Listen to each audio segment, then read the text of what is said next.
Rooster crows at dawn. Hibernate instead. Deer eyes on the headlights up ahead. Mingle with the herd. Circle round the sun. Hope that all the groundhog days are done. What to do when all the reasons have worn thin. After all, we're only human animals with fur and souls and skin. Well, keep your fox eyes focused on the beauty underneath, and keep your whale heart open. That is all you really need to love life. To love life. Teeth and sweat and blood and tears. Tell me what it's worth. Temporary paw prints on this earth. Well, what's the reason not to stay inside the shell? After all, we're only human animals with limbs and souls and cells.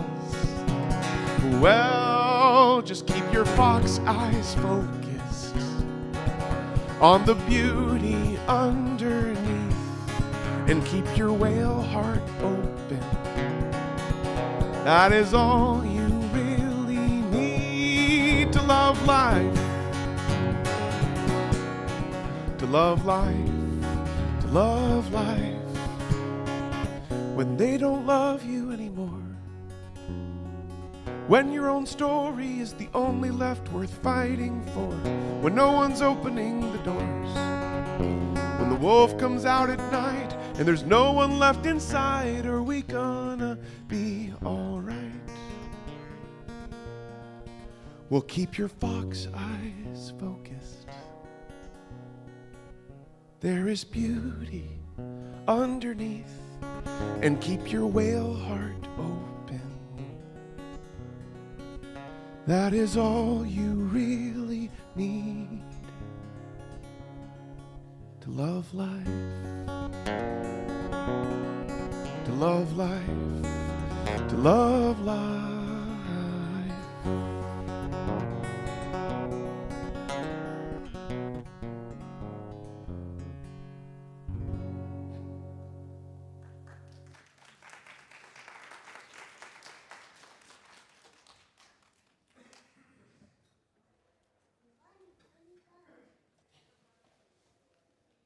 Each week, we kindle this symbol of our community of faith for the light of truth, the warmth of community, and the fire of commitment. Good morning. I'm LB, your Director of Music and Worship Arts. I use the pronouns he, him, and his. And today I am delighted actually, to welcome my old friend Bobby Jo Valentine to provide music for our service today. As always, you are invited to participate in whatever way works best for you. So stand if you want, sit if you want. You can dance in the aisles, and today might be a very good day to do that. Whatever works best for you is what works for us. We begin this morning with hymn 1012, When I Am Frightened, by UU composer Shirley Jackson Denham. It is all about empathy, which is our subject for today.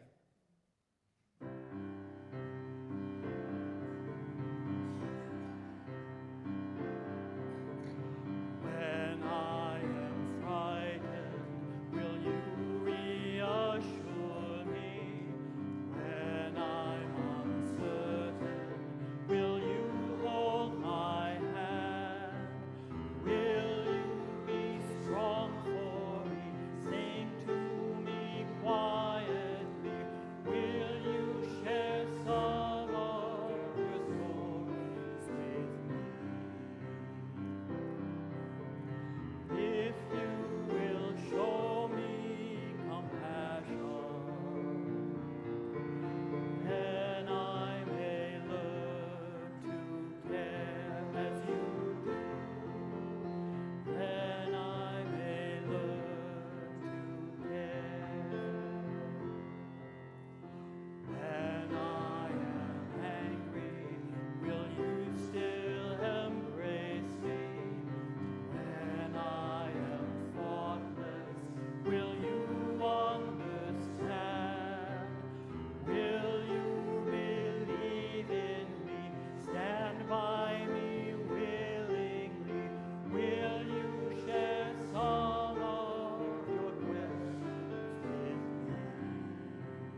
Good morning. I am going to be doing the service today. My name is Kelsea Hector, pronouns she, they, and I'm excited. I love being up here and celebrating and spending time with all of y'all great people. I have a lot of announcements today, so I'm going to make my welcome very quick. So as we gather today on the lands of the Anishinaabe people, the Ojibwe, Ottawa, and Potawatomi of the Three Fires Confederacy, may our presence here move us to act not only as better stewards, but as better neighbors as well. We affirm that Black lives matter, not just in speech, but in action, right? And that queer and trans lives are sacred, and that our call is not only to welcome, but to really build the world in which all can live safely, freely, and with dignity. So, the announcements, okay. So you may have noticed the restrooms over there in the lobby are closed for renovations, but all other restrooms are open, and I'm told that even the ones that have never been opened are now open, right? And they're fabulous, so that's great. So also today after church, we do have the Volunteer and Engagement Fair. So if you want to discover meaningful ways to put your values into action, I feel like that's been a theme this last couple months, there will be representatives from all the church teams and activities at tables in the social hall and atrium to answer any questions and help you sign up for whatever moves you. Stu Pancratz is giving away framed photographs from his long career. Photos are displayed in the atrium, and you may take one or a few home for a gift. And if you wish, you can drop a thank you donation into the donation to our church in the box provided. And then we also have the Pretty Good Book Club today at 1 o'clock in room 100 to discuss The Color of Law by Richard Rothstein, and everyone's invited as always. And then today is the last Sunday morning of the pledge drive, so we want to thank everyone so far that has pledged and volunteered for the luncheon last Sunday and the Box of Chocolates Variety Show, which I heard, thank you Tom, it was very successful, very amazing. We'll be seeing that again next year, I assume. It's going to be great. So if you have... Got a video! And Tom... I haven't seen it, can see it in February, hopefully. So they got a video, so if you missed it, don't be too alarmed. You can see it again. Tom has the video. You can talk after and figure out all about that. So if you have not yet submitted your pledge, no worries, because there is going to be a pledge table in the social hall after service. You can get the information packet, ask questions, turn in your paper pledges, and then our congregational administrator, Catherine Patron, will be available today in the social hall for questions about current pledges and other issues. Whew, okay, that's all the announcements. So now we're going to do our communal welcome. First, I want to thank everyone streaming in from at home or wherever. You are definitely welcomed and missed in this space. And then just take a quick second to get up and greet those around you.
together.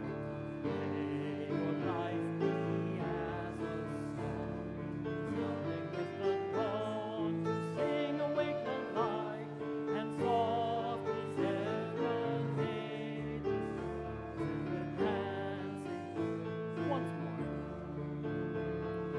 May your life be as a song, sounding with the dawn to sing awake the light, and softly serenade the songs of the dancing souls in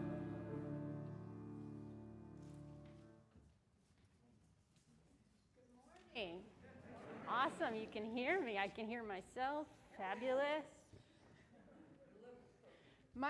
Thank you for the feedback. My name is Sarah Carson. I am the Children and Youth Faith Development Coordinator here. My pronouns are she, her.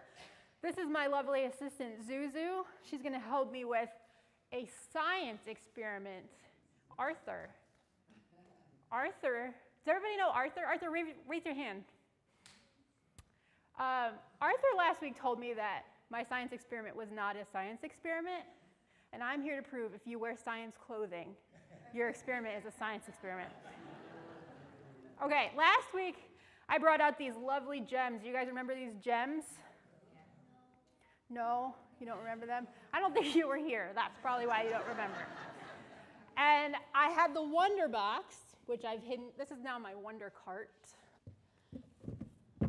And last week, we opened the Wonder Box down in the red room. The kids and I and our volunteers did.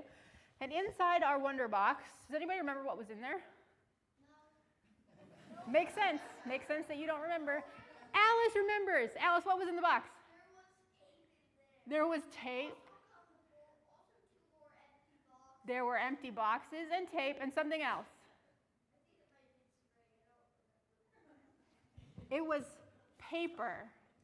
It was paper. But thank you, Alice. That's a great memory. This week, in our Wonder Box, what do you think it is? What? More empty boxes? That's such a good guess. As if I would do the same thing twice. Yes, Zuzu's going to open it and show us what's in the box. Ooh. They're big blocks. Okay, I'm going to very quickly show you the science experiment I attempted to do last week. And I'm going to show you a new experiment today, both of which are true science experiments. I hope you're watching. Okay. This is what we were going to do last week. We were going to use the empty boxes that were in the Wonder Box to demonstrate that if we tried to use a couple of, let's say, objects to build a bridge or a net, as we were talking about last week, to hold our jewels, what do you think will happen if we put our jewels on our paper? Depends where we put them. Let's put them in the middle of the paper and see what happens. Oh, our bridge broke. But if we strengthen our bridge, instead of just a few blocks, if we add a few more, maybe we give our bridge a little help, some bridge block friends. Excellent work. And then we put our paper on top. Do we think the jewels will fall through? No, because now we have all of the blocks working together to hold the paper and the jewels up. Science. That's science. Because last week, we began our exploration of compassion, and specifically we were talking about how when we work together to spread compassion, we can do a little more when we have help, right? Rather than trying to make a difference just on our own, not that we can't make a difference on our own, but the more we pitch in together to make a difference, the stronger our jewels get held up. Well, this week we're continuing that theme. This week, as many of you know, after church there's a volunteer fair, and today our kids are going to do some activities to help us volunteer, help us get ready to volunteer. And so we've got our blocks here to demonstrate the power of volunteering together. Zuzu, thank you so much. See, if a few of us decide to volunteer, maybe let's say 3 of us.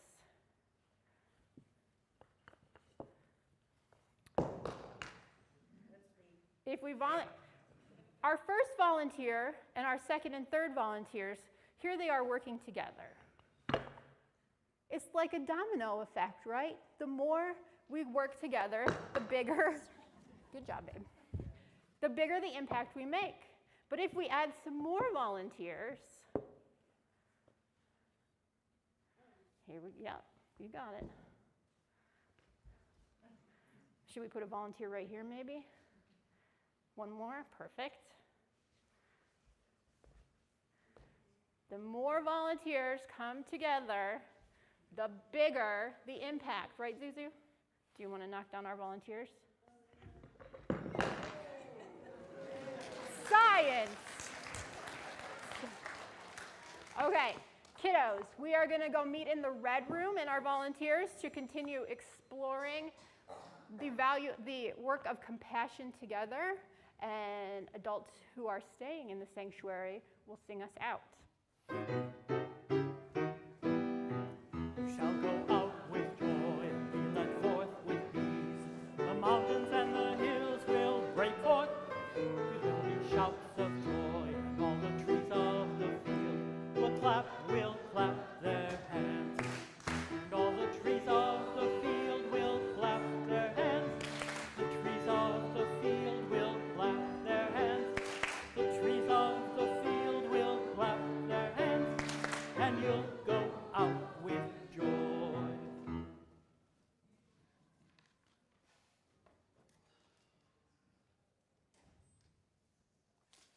Good morning. My name is Nick Rowse, and I use the pronouns of he, him, and his. This morning's sermon by Kelsea is about empathy. The World Transformation Movement defines empathy as what we experience when we feel other people's pain or joy. The ability to understand and share what they are feeling. But before I go into more detail, I have an experiment. Actually, this will be the second experiment for you. I'm going to play a short tune on my viola, and I invite you to listen closely and explore any feelings that you may be experiencing. After I play, I'll tell you a story about the tune, Elk River Blues by Ernie Carpenter.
In 1960, Ernie Carpenter, a well-known fiddler, lived in West Virginia along a stretch of the Elk River upstream of a new dam being proposed by the U.S. Army Corps of Engineers.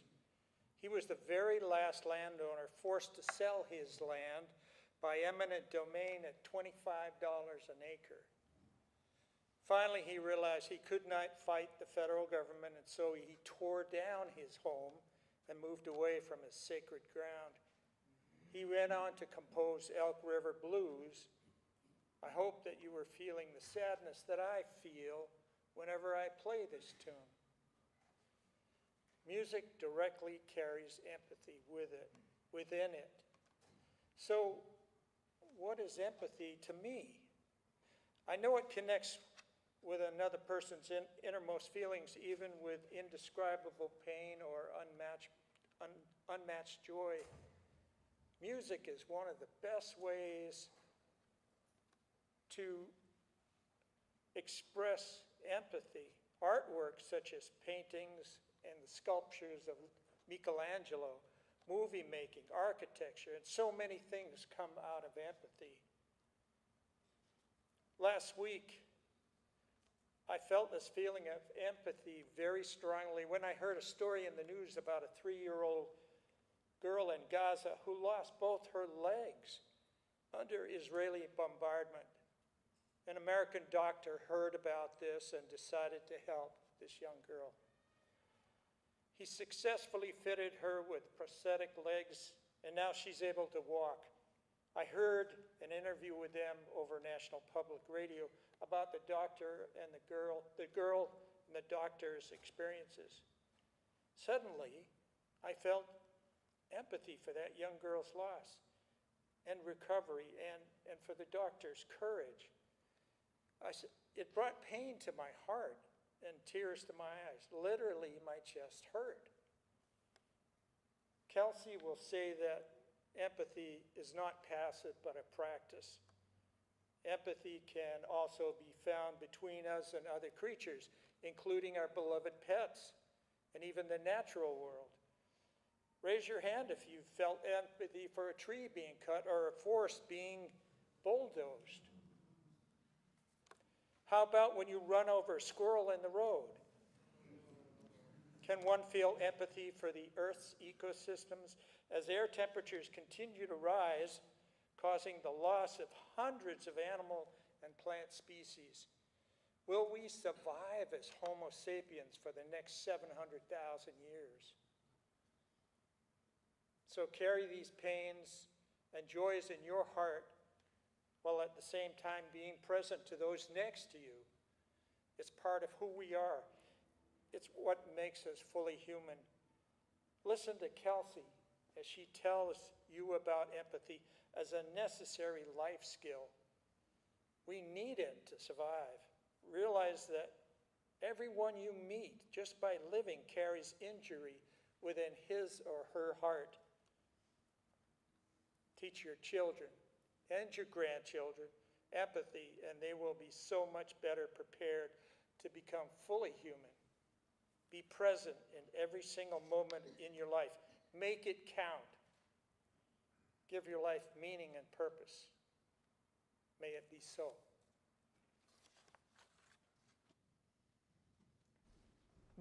Great job. That was beautiful. So now it's the time during our service where we come together to do touchstones. And so we'll have a person here and here and here. And we have the little acrylic stones. You'll come up, pick a line, and then go to the water columns on the side to drop and let go and release whatever you don't want to carry. I do have a suggestion though, and that maybe sometimes when I come up here, I often think about the heavy things that I'm carrying and I want to release. But I'm going to challenge myself and I challenge you to actually find a piece of joy, of happiness, of something that fills you with light and release it into the world so that it can be shared with others. Because sometimes all it takes is someone else's happiness to remind us that we got some good things going on in our life too, and everything doesn't have to be so heavy all the time. So let's do this thing.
now Nick will release some extra stones for those that couldn't join us that may be online or those that maybe couldn't get up to release their own.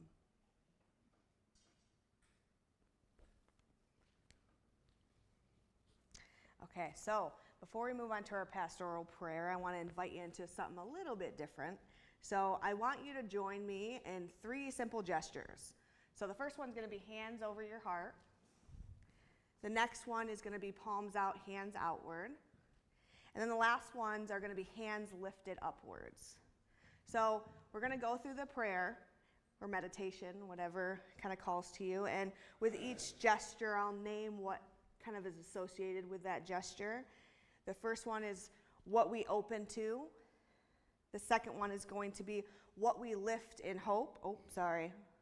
Well, I see I messed up my own thing. I wrote this and I messed it up already. Okay, I'm going to back up. So the first one is going to be what we hold. The next one is going to be what we open to. And the last one is what we're going to lift in hope.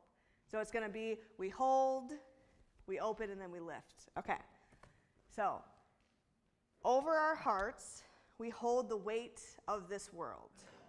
The wounds we carry in silence, the grief of families who have lost children to gun violence in our schools, the sorrow of those who flee war and displacement, and the ache of our neighbors unhoused on our own streets.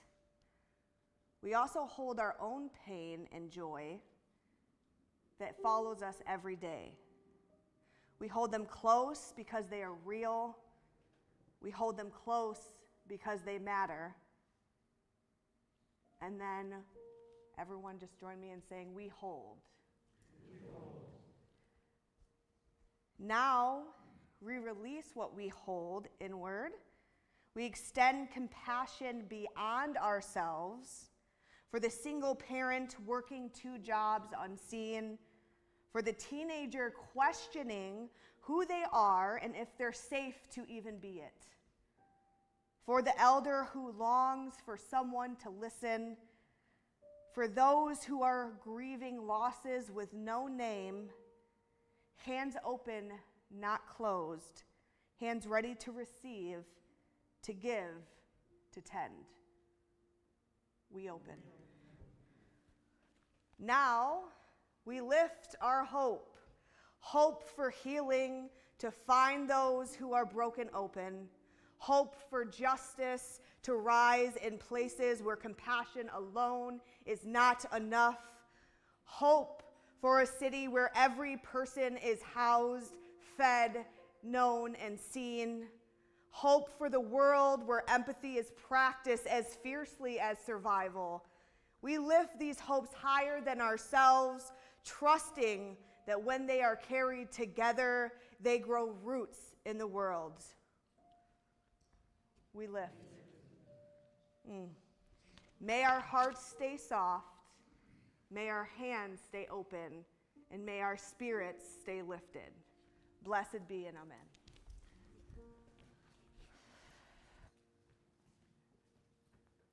Remaining in an attitude of meditation and prayer, let's join together and sing Comfort Me.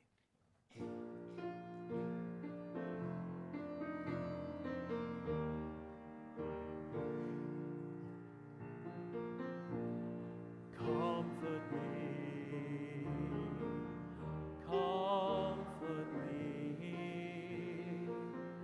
comfort me, oh my soul. Comfort me,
My name is Jenna Turbiak, and my pronouns are she and her. My husband Alex and I have been members of UU Lansing since April of 2023. Growing up, my family attended the Unitarian Universalist church in my hometown of Muskegon, Michigan. My mother was very involved in our UU congregation. She was part of the membership committee and director of religious education. However, my dad's level of church participation was more casual. He preferred to sit in the back of the sanctuary. I would catch him closing his eyes and snoring during the sermon. He called it meditating. He referred to church as a spiritual shot in the arm. As unsentimental as this phrase is, I've always identified with it.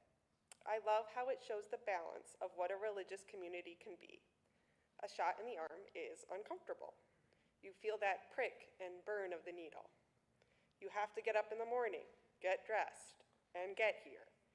You have to sit with ideas that you may not agree with and call into question your own values.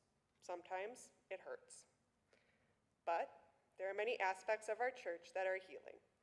When I greet people in the morning, I swear I feel lighter. There is a sense of inner repair when a sermon message resonates or when I hear our members speak about our church's work for social justice. I feel it in my chest, in my heart, in my spirit. I bet you have felt something similar.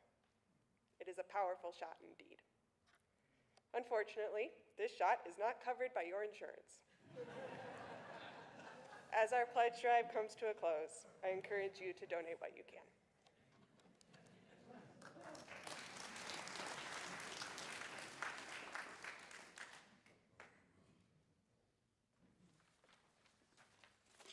Thanks, Jenna. My name is Tracy Ash. My pronouns are she and her, and I'm a new member of the Special Plate team. And I wanted to tell you about our recipient for this month, the Women's Center of Greater Lansing. Our church theme this month is compassion, and it's auspicious timing that October is Domestic Violence Awareness Month, as roughly 89% of the clients who come through the doors at the center are experiencing domestic violence and sexual assault. The mission of the Women's Center of Greater Lansing has remained consistent since it was established in 2005 to provide a myriad of resources and an atmosphere that fosters mutual support, insight, and growth for women of all backgrounds and ages as they strive to realize their own unique potential. As I was told by a staff member, we do not pass judgment on anyone walking through the doors seeking our help. People come to us from all walks of life. Sometimes a person walks in, we make them a cup of tea, and they sit at our table and cry, overwhelmed with the harsh realities of their life. We listen, we figure out what the most pressing need is, and go from there. When I heard this, I noticed compassion in that statement versus judgment. Here are some statements from people who utilize the center services as I believe they can say it best. I never thought I would get out. I didn't know how. I didn't know where to go or who to talk to. My counseling at the Women's Center gave me the tools that I still use today, 3 years out of a violently abusive marriage. I don't know where I would be today had I not found them when I did. Another shared, where I come from, you don't talk about it. You know, the abuse. You keep it hidden from the world. But that's why nothing changes. If you can't name it, how can you change it? I am forever grateful to the Women's Center for giving me the words to call it what it is and the courage to get out. I owe them everything. One last statement. WCGL is where I feel safe and accepted for who I am. They help me believe in my own value, and because of them, I am stronger, more independent, and living out my life that I am creating for myself and my son. I talked with Naomi, the bookkeeper at the center. She told me, In these unstable times, when many local nonprofits are shutting their doors or reducing their services, we are seeing a dramatic increase in demand for our programs. We offer low-cost or free individual and group therapy, support groups, resume building, career coaching, a free career clothing boutique, computer lab, financial literacy programs, the Bold Steps Business Lab, which provides education to entrepreneurs, social programming, free legal assistance, divorce and personal protection order packets, personal hygiene pantry, lending library, cooking classes, and so much more. That long list of so many needed services is why the Women's Center of Greater Lansing needs our support. It is celebrating its 20th anniversary with roots firmly planted in Lansing, and they have no intention of slowing down, as now, more than ever, people need compassion and support. With that list of services in mind, please be generous with your donations this month. Thank you.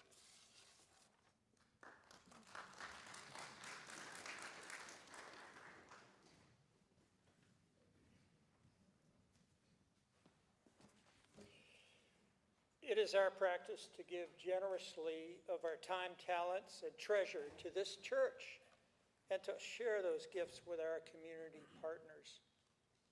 On the backs of the chairs are pockets with envelopes for donations that can go in the baskets as they pass. You can also donate online using the web address or QR code on the screens. Please designate if you would like your donation to go to the church's general fund, the endowment, or our special plate collection, or our special plate recipient. All undesignated contributions will go to the Women's Center of Greater Lansing. We will now gratefully receive this morning's offering. Thank you.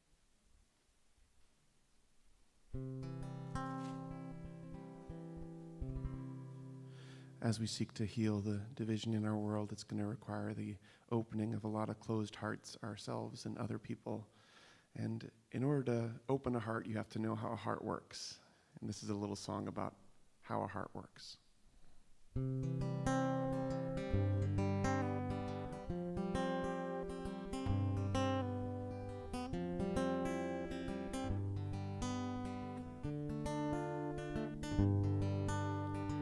I was at a protest in Seattle one day, and all the kids there had so much to say. I think there's certainly a time and a place to let out all your anger and pain. But then I turned on the news after work, and all the people there were still speaking hurt, fighting over who did and didn't deserve the things we humans go through each day. And I don't think that anyone's mind has been changed using shame or hatred or pride. Because the thing about a heart is it opens from the inside. Yes, the thing about a heart is it opens from the inside. From the inside.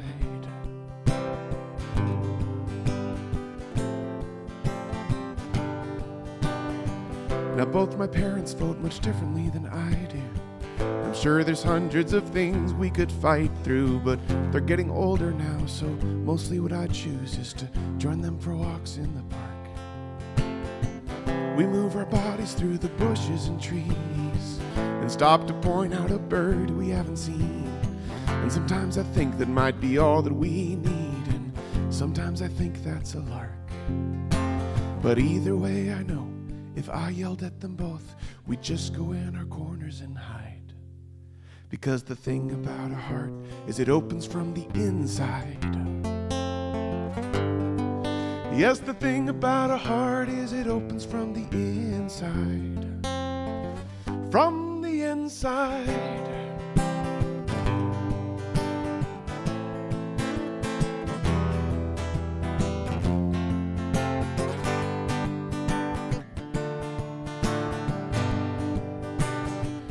flip the channels on my noisy TV, trying to find myself some sense of relief from all the people who were shouting on screen, fighting so their viewers would stay. Then I stumbled on a quiet scene at a lake. At first I thought I'd hit the mute by mistake. There wasn't anyone to bill or to blame, just the sense the earth was doing okay. So I imagined all the newscasters there, water in their eyes, wind in their hair, no way to fight about what's fair, unfair, and nothing to get in the way. And then in my dream all at once, they started to cry when they realized that the thing about a heart is it opens from the inside. Because the thing about a heart is it opens from the inside. Yes, the thing about a heart is it opens from the inside. From the inside.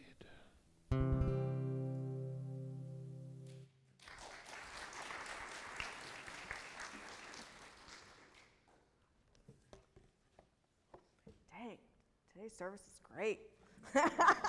Kind of a little jealous I'm not out there just enjoying everything. This has been wonderful. Okay, so today I invite you to ponder one simple question. Where does empathy grow? For me, empathy is like a seed. It needs tending. Like a muscle, it needs stretching and exercise. And like a relationship, it needs to be built, tested, and then reshaped when growth occurs. Some believe that empathy is automatic, but our lived experiences tell us otherwise, right? So if it were automatic, we wouldn't see people quickly shut down compassion in the face of fear. If it were automatic, we wouldn't see people weaponize differences because it allows them to find comfort in their own shortfalls. And empathy is not a passive gift. It is definitely a practice. So let's think a moment about our own bodies. Muscles only grow if you stretch them, test them, and rest them. Without it, they weaken. Without challenge, they never develop. I think empathy works the same way. We grow it by listening when it's easier to interrupt. We grow it by pausing judgment when it might be ingrained in our thought patterns. And we grow it when we allow someone else's experiences to soften us, even when we don't fully understand it. So the poet A.E. Stallings once wrote, "Empathy isn't generous, it's selfish. It's not being nice to say I would pay any price not to be those who would die to be us." And let's be honest, people do die, and I'm sure they would have rather been us than die in the hands of our bombs. I think of the children of Congo, Palestine, and even our own children in our schools who die at the hands of our country's indifference and inaction. We owe the people of Gaza and even our own children more than we will ever be able to give, ever.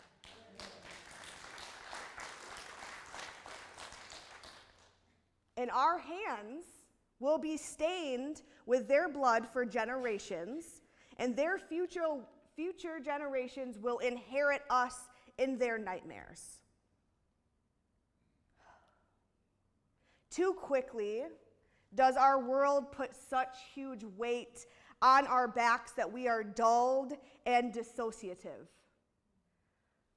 For we reach to feel and are met with fatigue, because we are inundated with the violence that reaches the corner of every place in our world.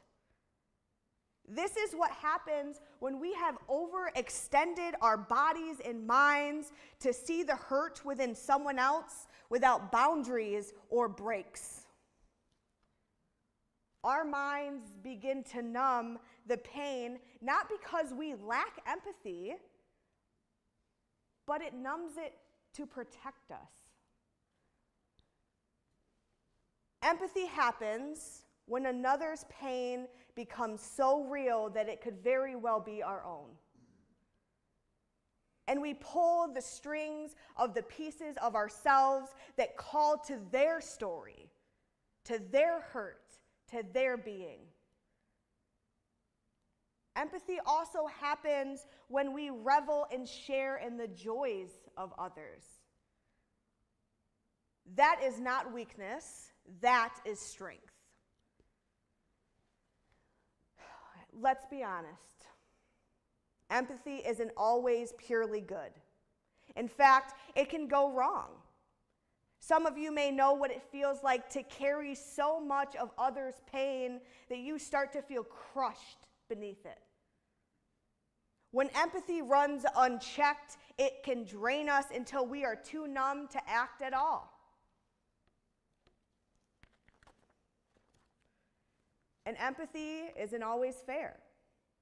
We don't empathize equally. Our hearts are often drawn to those who look like us, think like us, or remind us of ourselves. We may ache when a neighbor loses their job, but feel little when we pass an unhoused person on the street. Our empathy can be biased, narrowing rather than widening our circle of care. Sometimes empathy without boundary excuses harm.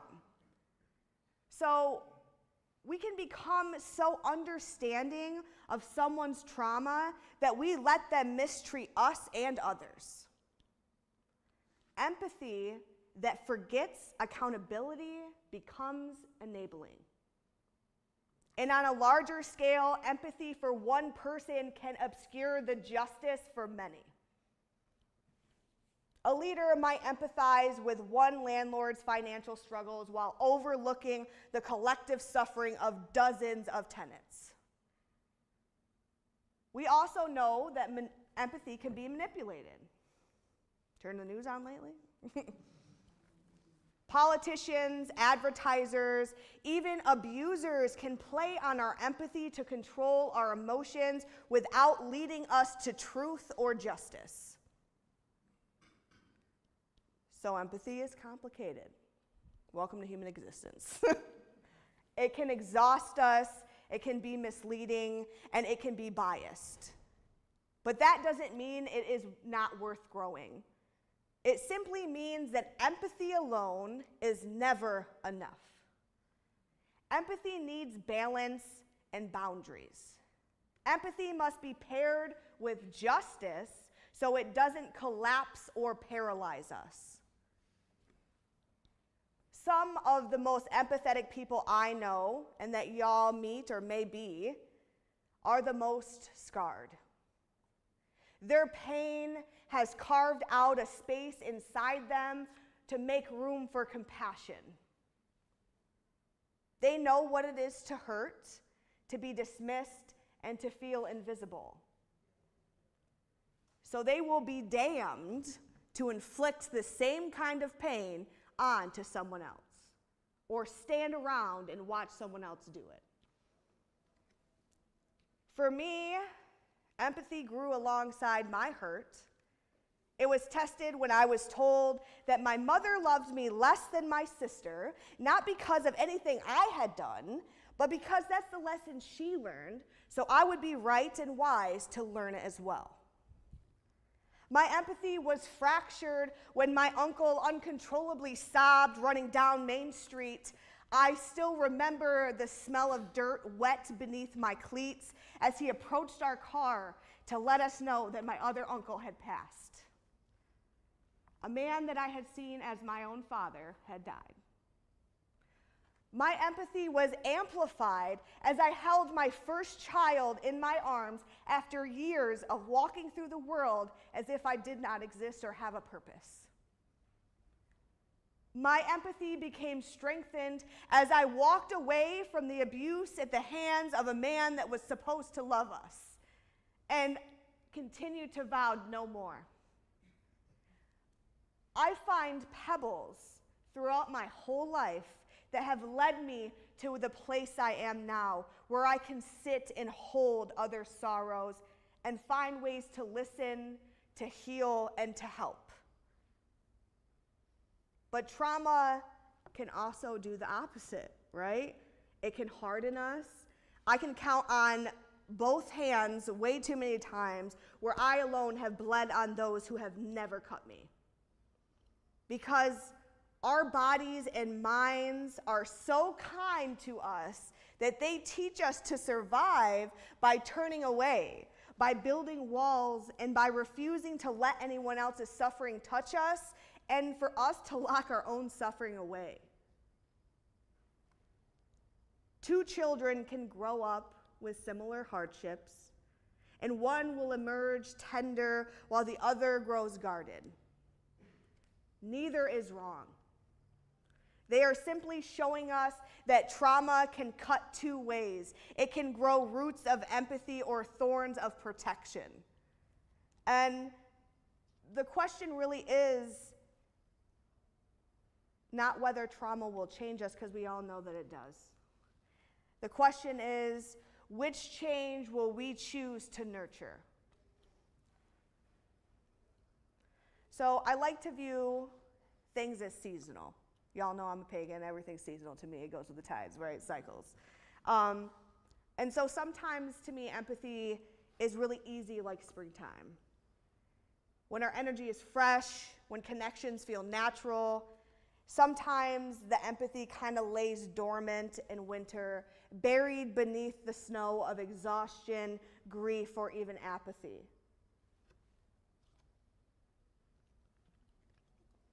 Like a garden, empathy requires care. Without tending, empathy withers. With intention, it blooms. Naomi Jaab-Nye, in her poem Kindness, writes, "Before you know what kindness really is, you must lose things. Feel the future dissolve in a moment like salt in a weakened broth. What you held in your hand, what you counted and carefully saved, all this must go so you know how desolate the landscape can be between the regions of kindness." So, what lies in wait between your regions of kindness? Because empathy and kindness are not abstract virtues. They are born from loss, from grief, from joy. And sometimes only when we are broken or fully open do we understand how to reach towards others. So the question left is, how do we exercise empathy in community, right? So we're really good at this. We curate spaces where people can speak their truths without interruption, that part, right? We seek conversations for those whose lives look nothing like our own. Our community is very beautiful, but we often also do stand in an echo chamber of our own values. And so even for us, we must call ourselves to step into something that is unknown to us and into spaces that are different than the ones that we occupy. Empathy grows in the pause before we respond. This one's a hard one for me. I like to talk. You got to learn the pause.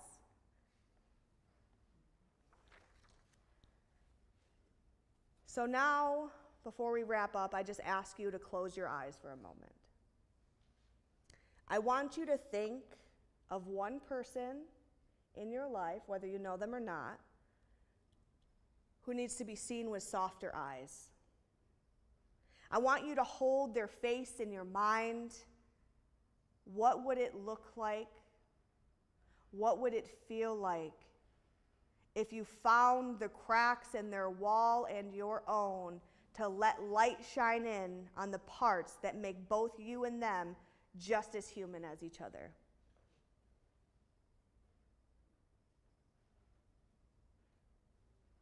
And as you open your eyes, I want us to hold on to hope. Hope that we are all planted or maybe transplanted into soil soft enough to receive our spirit, that our roots grow deep enough to weather all storms, and our branches always reach out towards our neighbors. Let us leave here so we may see one another not in our faults, but in our wounds, our longing, and our shared humanity. Blessed be and amen.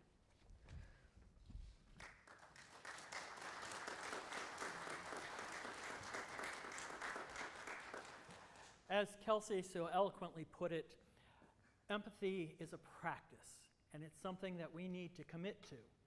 And with that in mind, let's sing The Fire of Commitment by UU composer Jason Shelton.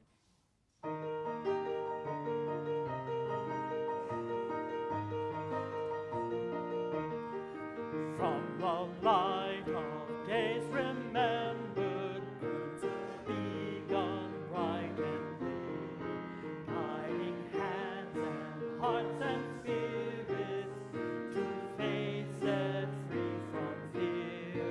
When the fire of commitment sets our mind and soul ablaze, when our hunger and our passion call us on our way, when we live with deep assurance of the flame that burns within, then our promise finds fulfillment and our future can begin.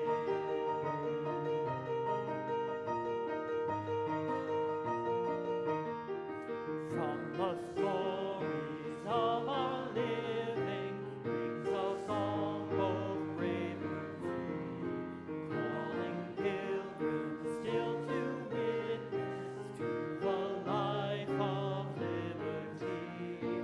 When the fire of commitment sets our mind and soul ablaze, when our hunger and our passion to call us on our way, when we live with deep assurance of the flame that burns within, then our promise finds fulfillment and our future can begin.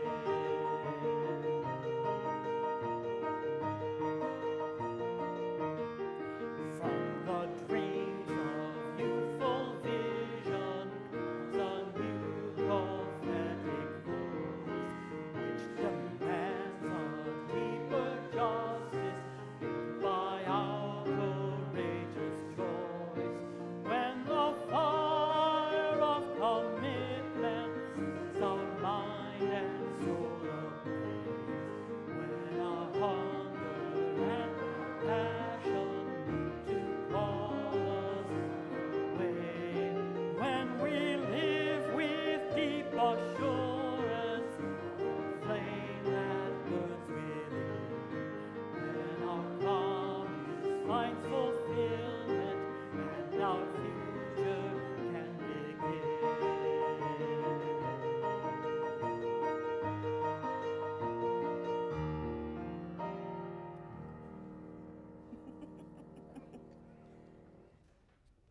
Now join us in our benediction. As a religious community inspired by awe and wonder, we nurture spiritual growth, connect in authentic, loving relationships, and engage in courageous work for peace and justice. Now our worship is over. Let our service begin.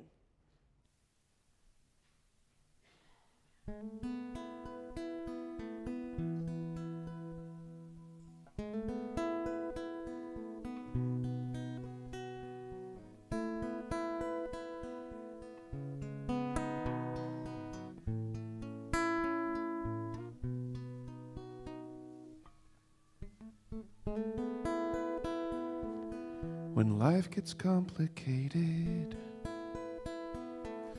when life gets hard to understand, the simple things grow sacred, like the touch of another hand. Everything underrated,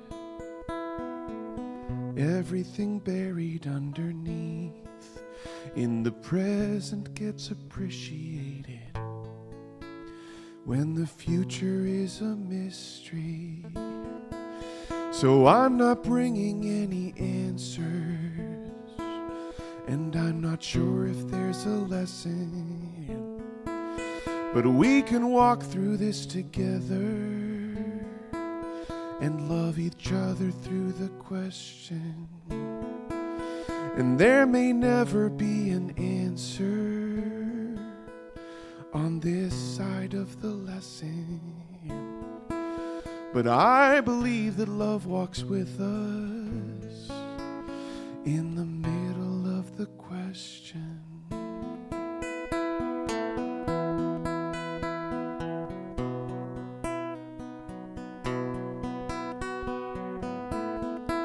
So I'm not bringing any answers, and I'm not sure if there's a lesson, but we can walk through this together and love each other through the question. And there may never be an answer on this side of the lesson, but I believe that love walks with us in the middle of the question. When life gets complicated, it's language hard to understand, and the simple things grow sacred, like the touch of another hand.